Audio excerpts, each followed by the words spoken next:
Shimla Aditya ji, SP Shimla Monika जी, सभी विभागों के अन्य अधिकारीगण और जिनके सौजन्य से इस कार्यक्रम का आयोजन यहाँ पर हुआ है, प्रधानाचार्य राजकीय विश्व माध्यमिक पाठशाला शोधी श्रीमती अमिता गुप्ता जी और उनके साथ पूरी की यहाँ की सारी टीम, पंचायत समिति की अध्यक्ष अनुराधा जी, पंचायत प्रधान नरेंद्र शर्मा जी, पंचायतों के हमारे सभी चुने हुए प्रतिनिधि, पार्टी के हमारे साथी प्रेम जी, पूरन जी, आशा जी और यहाँ उपस्थित सभी भाइयों बहनों, नौजवान साथियों और प्यारे बच्चों, एक आग्रह बहुत कई दिनों से लंबित था।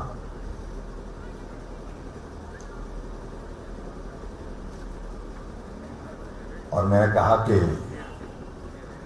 जाऊंगा जरूर, लेकिन थोड़ा वक्त लग गया है, बहुत सारी चीजों में कामकाज में उलझे रहते हैं, इसलिए क्योंकि यहाँ आना जाना तो कई बार यहाँ से हुआ, लेकिन सड़क से नीचे आकर के इस प्रांगण में आना संभव नहीं हो पाया। और परसों ही शाम को हमारे कुछ साथियों ने कहा कि वहां जाना चाहिए, और दूसरा जो हमारा रेस्ट हाउस बन करके जो तारा देवी का रूम बन करके तैयार है, उसका भी उद्घाटन करना चाहिए। और आज मैं वर्षों के बाद आपके इस प्रांगण में यहाँ पर आपके बीच में हूँ। आपने हमारा गर्मजोशी के साथ अभिनंदन किया, स्वागत के लिए मैं आप सबका बहुत बहुत धन्यवाद करता हूँ। बहुत पहले जब मैं ग्रामीण विकास मंत्री था, यहाँ एक पारितोषिक वितरण समारोह में आया था, शायद किसी को याद होगा, उस वक्त आए थे।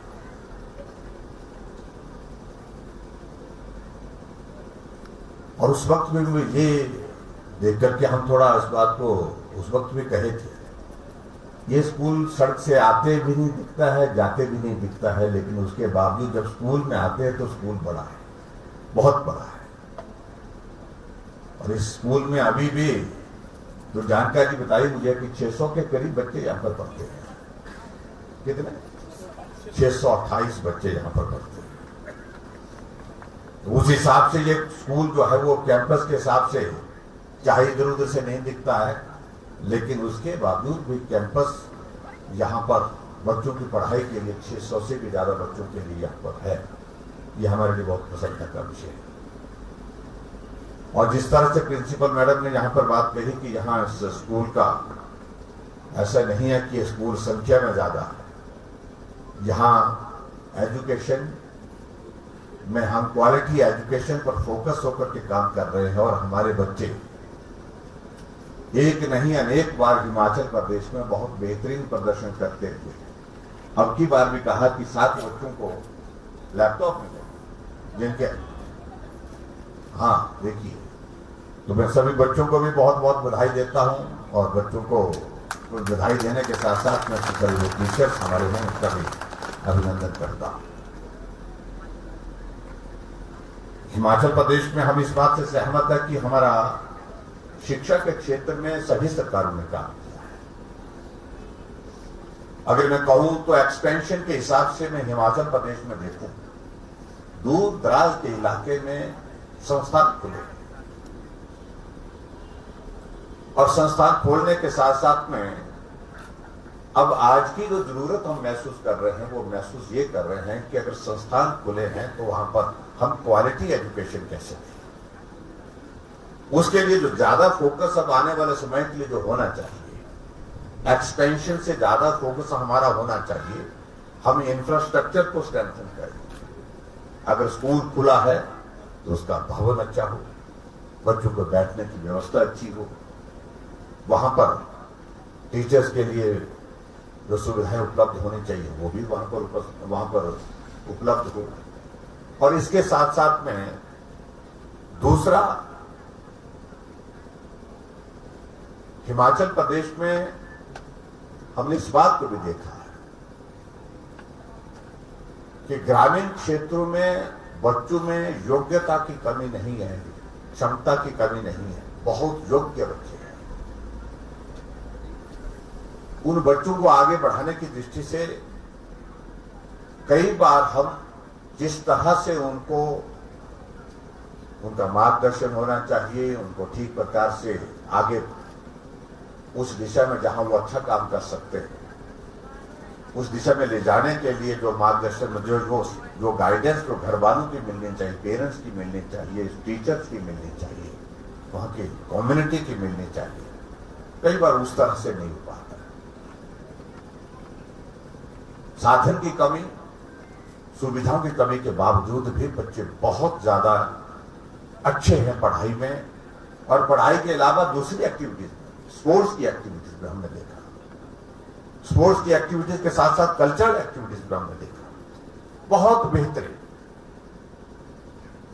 और इसके लिए मैं मानता हूं कि आज की तारीख में अब वैसा जमाना नहीं रह गया। एक दौर होता था जब बच्चे पढ़ने के लिए जाते थे और जो ज्यादा जमात पढ़ लेता था तो गांव वालों को गर्व होता था इस बात के लिए। जैसे हम कॉलेज के लिए पढ़ने के लिए गए तो हमारे दादाजी बोलते थे कि 11 जमात पढ़ने के लिए गया है, 12 जमात पढ़ने के लिए गया है। बीए वगैरह का भी कम जिक्र होता था, बीए करने लगे तो 14 जमात पढ़ा है, इसी हिसाब से बोलते थे। एमए किया तो 16 जमात पढ़ लिया। अब जमात का विषय नहीं रह गया। अब आजकल इस कंपटीशन के जमाने में, प्रतिस्पर्धा के इस जमाने में हमको बहुत फोकस हो करके जब दुनिया के साथ प्रतिस्पर्धा के उस दौर में खड़ा होना है, तो जमात के बदले बजाय जो है हमको फोकस जो करना है वो करना है क्वालिटी एजुकेशन पर। फोकस करना है जिस लाइन में जिस बच्चे की रुचि है, जहां वो बहुत बेहतर काम कर सकता है, बेहतर परफॉर्म कर सकता है, उस दिशा में उसके लिए हम किस प्रकार से आगे बढ़ने के लिए प्रोत्साहित कर सकते हैं। ये जिम्मेवारी मैं समझता हूं कि सबसे ज्यादा टीचर्स की है, और टीचर के साथ साथ में ये जिम्मेवारी सबसे ज्यादा फिर उसके बाद परिवार के हमारे पेरेंट्स की है। टीचर जब स्कूल में बच्चे को पढ़ाता है, मालूम पड़ जाता है ये बच्चा ड्राइंग में अच्छा है, ये बच्चा कल्चरल एक्टिविटी में अच्छा है, ये बच्चा मैथमेटिक्स में अच्छा है, इसका सब्जेक्ट का इसका इंटरेस्ट ये है। तो पेरेंट्स के साथ ये शेयर करना मुझे लगता है कि बहुत आवश्यक है, इसलिए ताकि पेरेंट्स भी मिलकर के उस बच्चे को उस दिशा में आगे बढ़ाने के लिए अपना सहयोग दे सके, योगदान दे सके। ये मुझे लगता है कि आज की बहुत बड़ी आवश्यकता है। रूटीन की शिक्षा ग्रहण करना, एजुकेशन की फील्ड में हिमाचल प्रदेश हर क्षेत्र में बेहतर काम कर रहा है। आज उस चीज का कोई बड़ा महत्व नहीं है। एक जमाने में हम कहा करते थे हिमाचल प्रदेश लिटरेसी रेट में हम केरल के बाद हैं, और आज मैं इस बात को कह सकता हूं कि आज के वो पुराने सर्वे हैं, आज के सर्वे के मुताबिक अगर देखा जाए तो हम हो सकता है केरल से भी आगे, लेकिन उसका महत्व उस तरह का नहीं है। साक्षरता दर बढ़नी ये अच्छी बात है, लेकिन अब जाकर के हमको कहां काम करना है वो क्वालिटी एजुकेशन पर हमको फोकस करने की जरूरत है। और मैं सभी जो टीचर्स यहाँ पर बैठे हैं सबसे इसी बात की उम्मीद करता हूं कि बच्चों को इस दिशा में मार्गदर्शन करें, बच्चों को इस दिशा में ले जाएं जहां वो अच्छा काम कर सकते हैं, अच्छी पढ़ाई कर सकते हैं और अच्छे आपके इंस्टीट्यूट का नाम भी रोशन कर सकते हैं।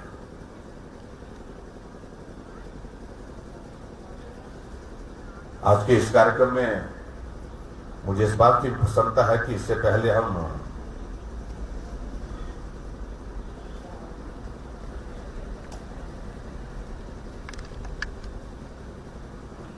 पीडब्ल्यू डिपार्टमेंट का एक रेस्ट हाउस बना 18 कमरों का, उसका भी हमने उद्घाटन किया है। उसके लिए भी मैं आपको बधाई देता हूं। तो पहली बार ही गया वहां पर, सुना था कि तारा देवी के पास रेस्ट हाउस बन रहा है और अच्छा रेस्ट हाउस बन रहा है। आज मैंने देखा कि सही मायने में सचमुच में अच्छा रेस्ट हाउस बना है, मुझे इस बात की प्रसन्नता है। और वो रेस्ट हाउस शिमला के हमारे बहुत सारे जो लोग आते हैं, काम से आते हैं, घूमने आते हैं, उनके लिए बहुत उपयोगी साबित होगा।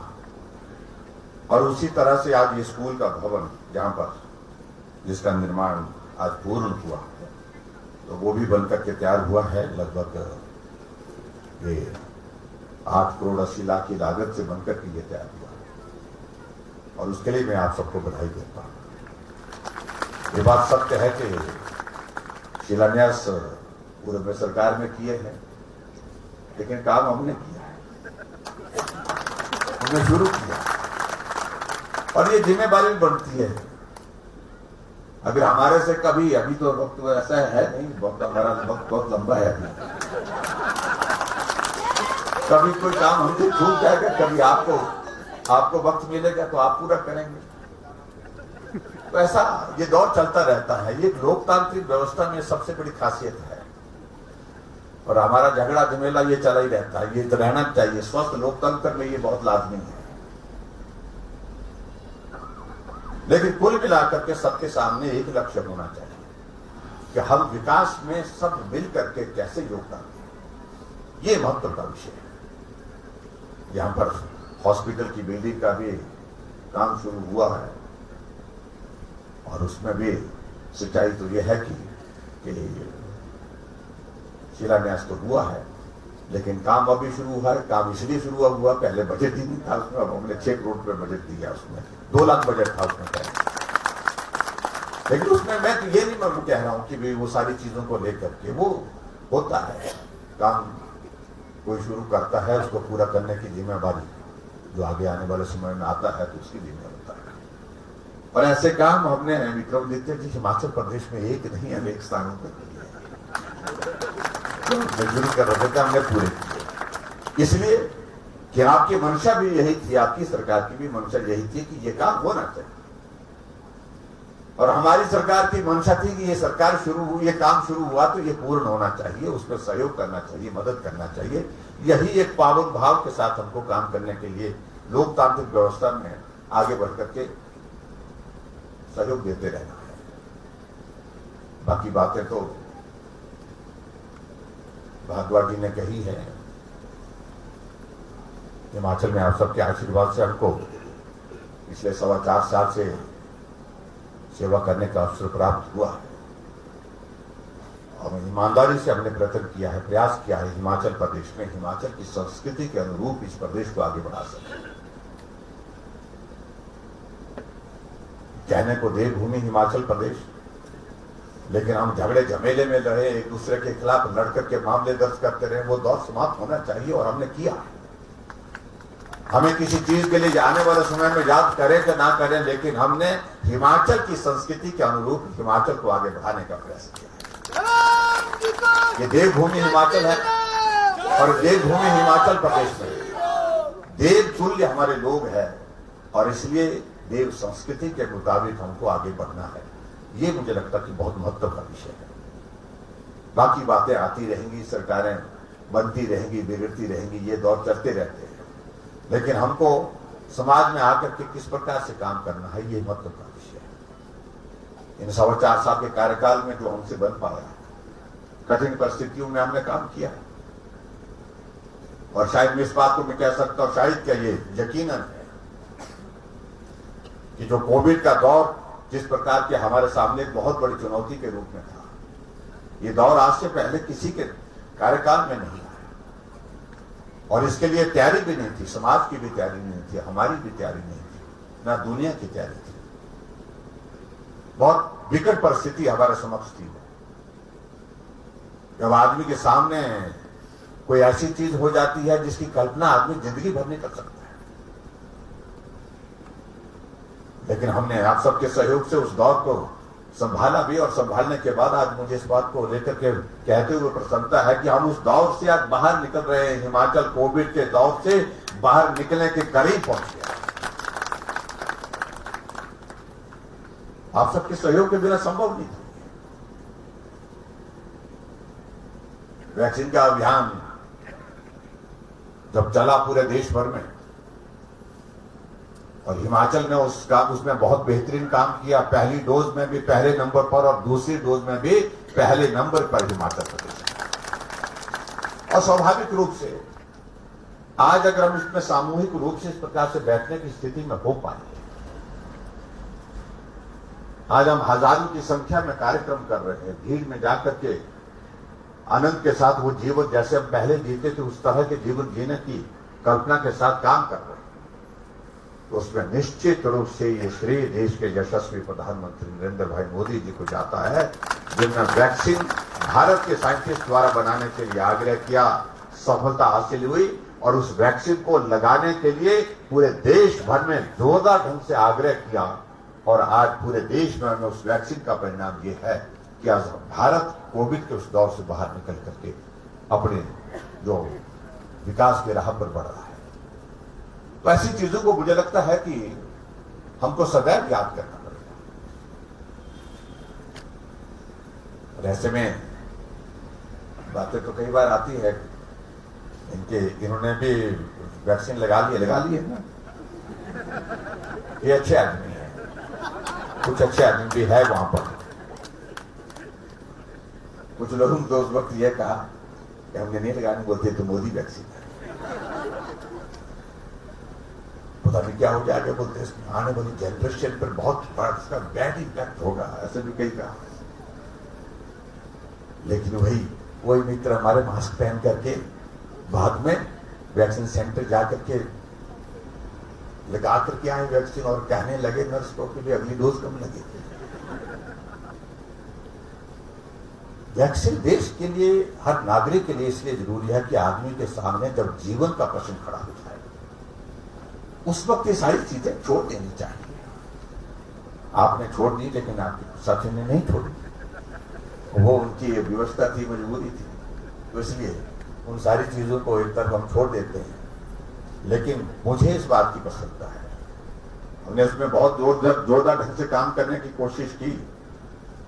जब वैक्सीन का पहला दौर समाप्त होने लगा, हमारे अधिकारियों ने कहा कि हम डिक्लेयर कर सकते हैं कि पहली डोज हमने 100% जो हमारा टारगेट उसको हमने अचीव कर लिया। मैंने कहा कोई रह गया तो 1-2 आदमी 10 आदमी रह भी गए होंगे, ऐसे वैसे तो रहता ही है थोड़ा बहुत, लेकिन जो टारगेटेड हमारी वो एक फिगर थी उसको हमने अचीव कर लिया था।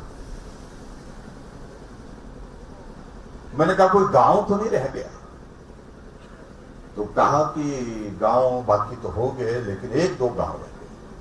तो मैंने पूछा कौन से गांव रह गए, बोलते एक गांव मलाना का रह गया। मैंने कहा वो क्यों छोड़ दिया, बोलते जी वहां लोगों को मनाने की कोशिश की थी लेकिन वहां एक परंपरा है, स्थापित परंपरा है वहां पर कि वहां पर देवता जगदग्नि ऋषि है, अगर वो अनुमति देगा तभी वैक्सीन लगेगी, नहीं तो वैक्सीन की इजाजत वहां पर नहीं है, लगा नहीं सकते। हमने कहा देवता आदमी के जीवन की रक्षा करने के लिए सदैव आगे आते हैं, देवता से परमिशन लेनी चाहिए, देवता से पूछना चाहिए, देवता से आज्ञा लेनी चाहिए। मैंने डिप्टी कमिश्नर कुल्लू की ड्यूटी लगाई, मैंने कहा पैदल जाना पड़ेगा, जाओ सारी टीम को लेके जाओ। देवता के पास पहुंच करके देवता से बात की, सारे उनके जो टीम होती है जिसमें कारदार जिनको बोलते हैं अपनी भाषा में, पहाड़ी भाषा में, तो उन सबको बिठाया और आखिरकार देवता ने अनुमति दी तो 2600 वहां के गांव के लोगों को वैक्सीन वहां लगा कर दिया। फिर मैंने कहा और गांव, बोलते जी अब तो एक छोटा सा गांव रह गया। मैंने कहा कौन सा गांव रह गया, वो तो बड़ा बंगाल। तो मैंने कहा भाई वहां तो वो है तो गांव ही है। मैंने कहा कितने लोग हैं, डिस्ट्रिक्ट एडमिनिस्ट्रेशन से बात किया, मालूम पड़ा कि 160 लोग हैं। हमने कहा वहां पर, बोलते जी 3 दिन एक तरफ लगते जाने के लिए, 3 दिन आने के लिए लगते।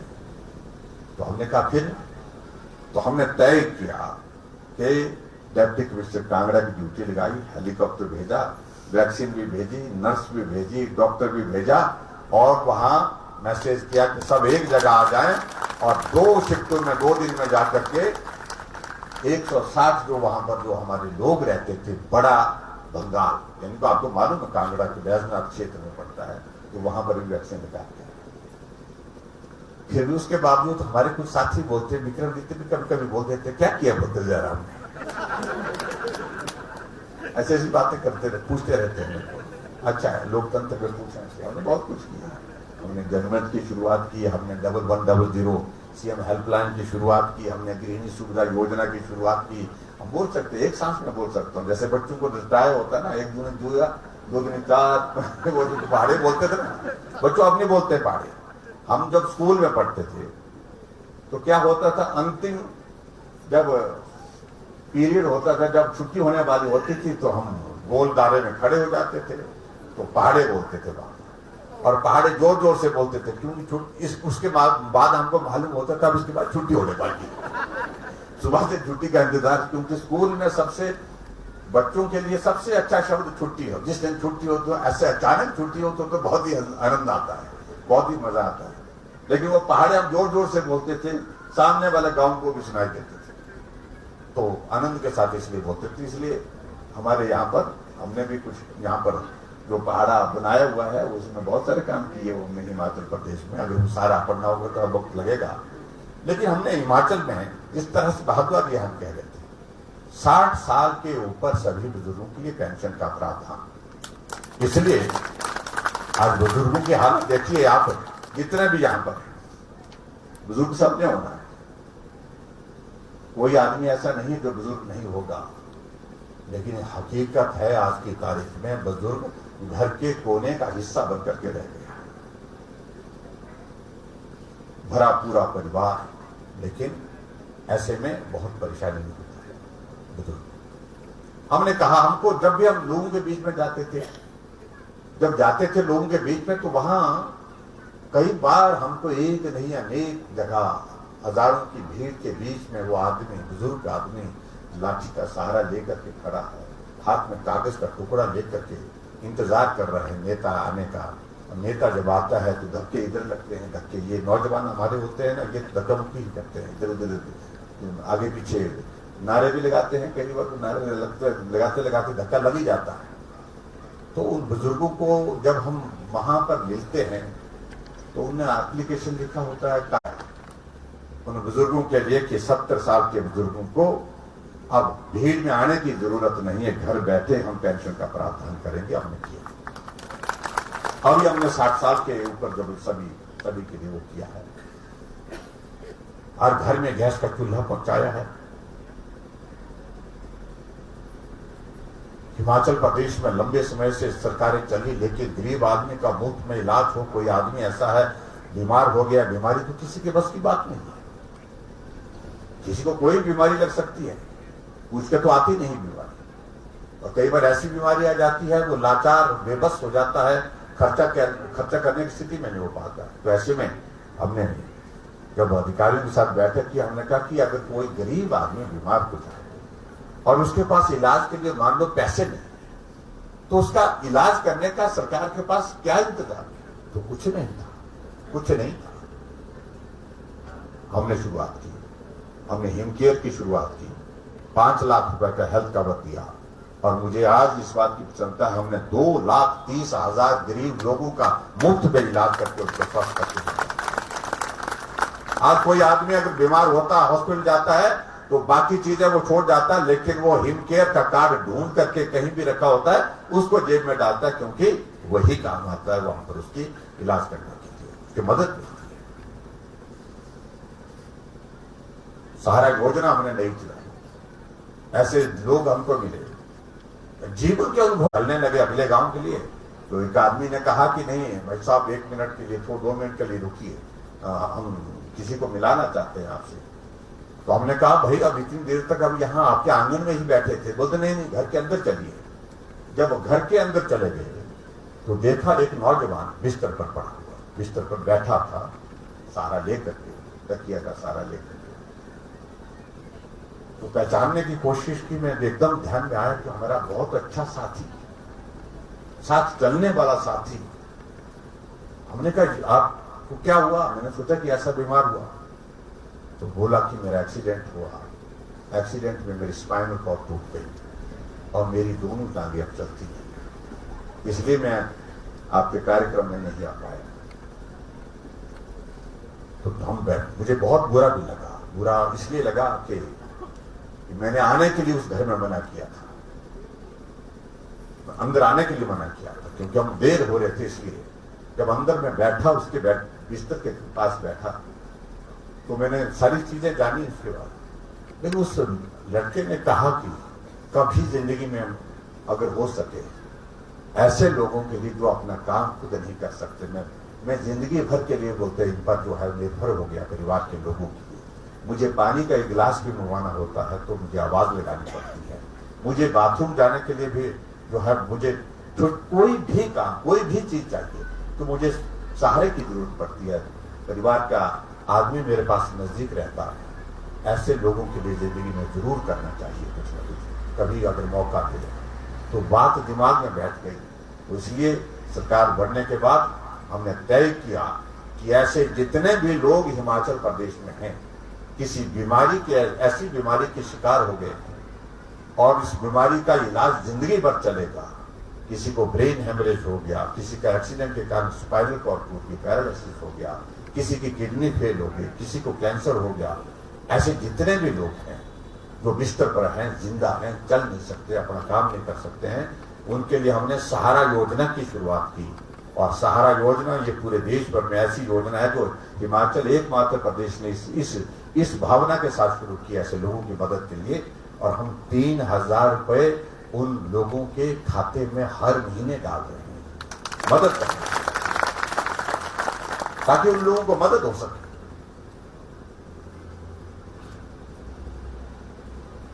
ऐसी बहुत सारी योजनाओं का हम जिक्र करेंगे तो बहुत सारा वक्त लगेगा, तो हम आगे भी करते रहेंगे ये सारी चीजें। और मैं आप सबको, बच्चों को मैं शुभकामनाएं देता हूं। बच्चों आगे पढ़ो, और बच्चे तो खुश होंगे मैं कि स्कूल लगे हैं। ऑनलाइन से दुखी हो गए थे बच्चे, कई बच्चे हमको पता नहीं हमारा नंबर कहां से ले लेते हैं, हमारा नंबर ले लेते हैं और बच्चों ने हमको मैसेज करने, कुछ बच्चों ने कहा कि हम कब तक इस तरह से घर में बैठेंगे, हमारे कैरियर के बारे में आपने क्या सोचा है। हमने कहा बच्चे कोविड है अभी, कोविड के कारण ना हमने आपकी जिंदगी के बारे में अभी सोचा है। कैरियर तभी बनेगा जब जिंदगी रहेगी। नहीं बोलते हमारे लिए कैरियर भी महत्वपूर्ण है, इंपॉर्टेंट है, ऐसे बच्चों ने मैसेज भेजे। लेकिन बड़ा दिलचस्प बात यह और थी, जब स्कूल शुरू किए तो कुछ बच्चों ने ऐसे भी मैसेज भेजे मेरे को कि अंकल जी आपने स्कूल शुरू कर दिया, आपको मालूम है कोविड फैला हुआ है। हमने कहा हाँ मुझे मालूम है, लेकिन अब स्कूल तो कब तक बंद करेंगे, हम 2 सालों से स्कूल बंद करके रखे हुए हैं, अब तो खोलने पड़ेंगे। अगर हमको कोरोना हो गया तो क्या होगा। हमने कहा बच्चे नहीं होगा, कोरोना का इलाज निकल गया है, अब आपको कोरोना नहीं होगा, अब कोरोना खत्म हो रहा है। नहीं बोलते अगर हो गया, एक ने तो यहाँ तक डाल दिया कि आपकी भी तो बेटियां हैं, बोलते वो भी पढ़ती है, तो देखिए उनको आप उसी तरह से सोचिए ना, हमारे बारे में सोचिए।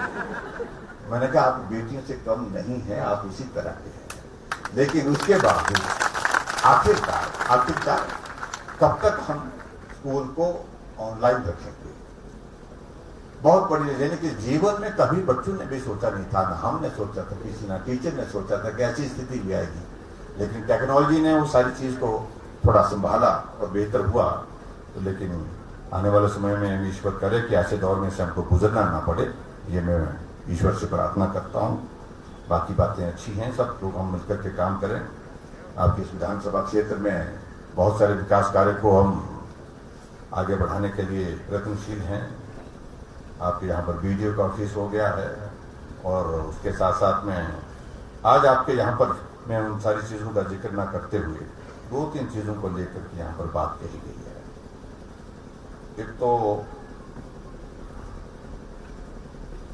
2 पानी की स्कीमों का जिक्र किया कि आनंदपुर, शोघी, जलेल, थड़ी, ये सिंचाई योजना, और एक फटनोलू के सभी गांवों के लिए उठाऊ सिंचाई योजना, 2 योजनाओं का जिक्र किया। मुझे साथी मिले थे, लिख करके भी दिया हमने, तो मैं विभाग को मैंने कह दिया है और आपके सामने भी कह रहा हूं, इन दोनों सिंचाई योजनाओं के लिए जो भी प्रोविजन करने की जरूरत होगी उसके लिए हम करेंगे, निश्चित रूप से करेंगे। इन गाँव से कहा कि यहाँ अच्छी फसलें होती हैं तो इसको पूरा करेंगे। और उसके अतिरिक्त एक चीज और कही यहाँ पर, जो स्कूल के संदर्भ में कही, यहाँ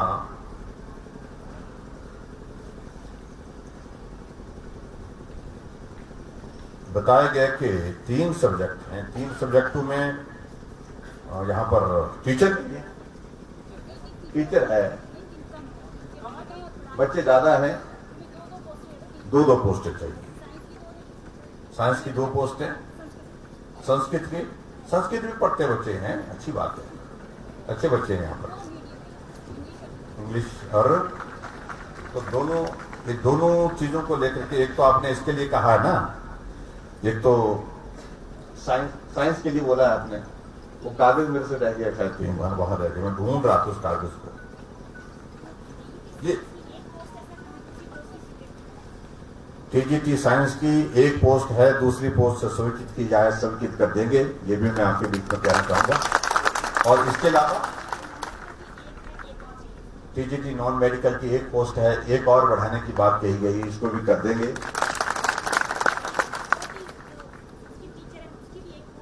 एक संस्कृत टीचर की भी एक पोस्ट जो है वो कम पड़ रही है, तो ये भी करेंगे। 3 चीजें जो बताई गई वो करेंगे। और इसके अतिरिक्त जो है बाउंड्री वॉल का यहां पर जिक्र किया, और पैदल रास्ता, और इस बात से मैं सहमत हूं, ये बिल्कुल नेशनल हाईवे है, और यहां से कैंपस से निकलते ही बच्चे सीधे नेशनल हाईवे पर पहुंच जाते हैं। एक तो नेशनल हाईवे वालों से बात करेंगे कि यहां पर जो कहा गया है कि यहां पर फिलहाल जब तक रास्ता नहीं बनता तो कम से कम स्पीड ब्रेकर का इंतजाम वहां पर हो, ताकि स्पीड कम हो और बच्चों को कहीं भी किसी तरह से एक्सीडेंट का खतरा ना हो। इस बात को हम सुनिश्चित करेंगे, और डिप्टी कमिश्नर शिमला इस बात को कोऑर्डिनेट करें, और हमारे पीडब्ल्यू डिपार्टमेंट के हैं सारे अधिकारी, वो भी इस बात को जो है वो नोट करके, जो हमारे नेशनल हाईवे का काम देखते हैं उनको कह दें, मिस्टर दीपक देखते हैं शायद, उनको इस बात के लिए कहेंगे इसको इंश्योर करें, और जो भी इसमें रिक्वायर्ड फॉर्मेलिटी होगी उसको पूरा करें, लेकिन करना जरूरी है। और दूसरी बात, एक बात जो कही गई यहाँ पर, जो बाउंड्री वॉल के लिए और जो पैदल रास्ते के लिए, इसके पैदल रास्ते के लिए क्योंकि नेशनल हाईवे, इसके लिए हमको जो थोड़ा सा फॉर्मेलिटी वाला पार्ट है आपको उनसे भी टेकअप करना पड़ेगा, लेकिन जो बाउंड्री वॉल के लिए यहाँ पर कही गई है, इसके लिए मैं आपके यहाँ पर जो है 50 लाख रुपए देने की घोषणा करता हूं, ताकि ये बाउंड्री वॉल बन करके आपकी तैयारी। एक और चीज को लेकर के एक आग्रह हमारे समक्ष आया है, और वो आग्रह आया है विशेष तौर से कि यहां इलेक्ट्रिसिटी बोर्ड का सब डिवीजन हो, और इसलिए हो क्योंकि थोड़ा इंडस्ट्रियल एरिया भी है यहाँ पर 30-35 यूनिट भी है, और उसके साथ साथ में 3 जेई सेक्शन जो है इसके करीब पड़ते हैं, नजदीक पड़ते हैं, तो इलेक्ट्रिसिटी बोर्ड का सब डिवीजन भी मैं यहाँ पर शोगी में खोलने की घोषणा करता हूँ। और बाकी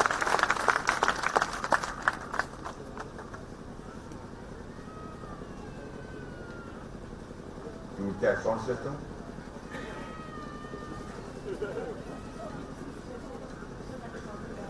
अच्छा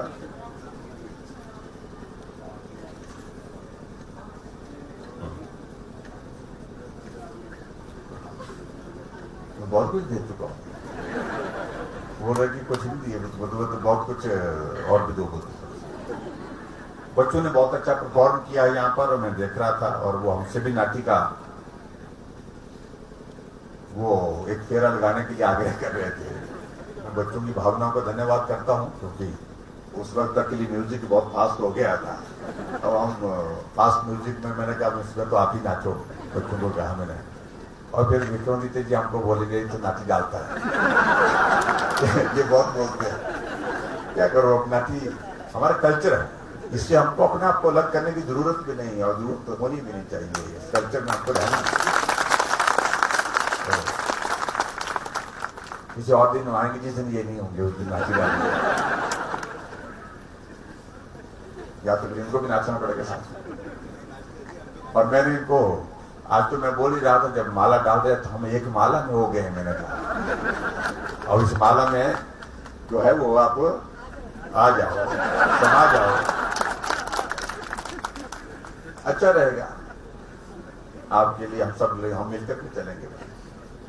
तो बहुत बहुत धन्यवाद। तो बच्चों ने जो कार्यक्रम यहाँ पर दिया, और जहाँ प्रिंसिपल मैडम ने कहा कि यहाँ पर कुछ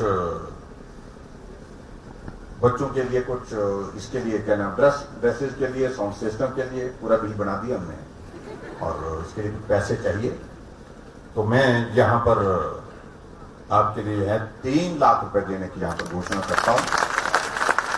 बच्चों की ड्रेसिंग भी उसमें कवर हो जानी चाहिए मुझे लगता है, और उसके बाद साउंड सिस्टम में भी मदद होगी। कमी रहेंगे तो फिर विक्रमादित्य को मैंने बहुत पैसे दे रखे हैं।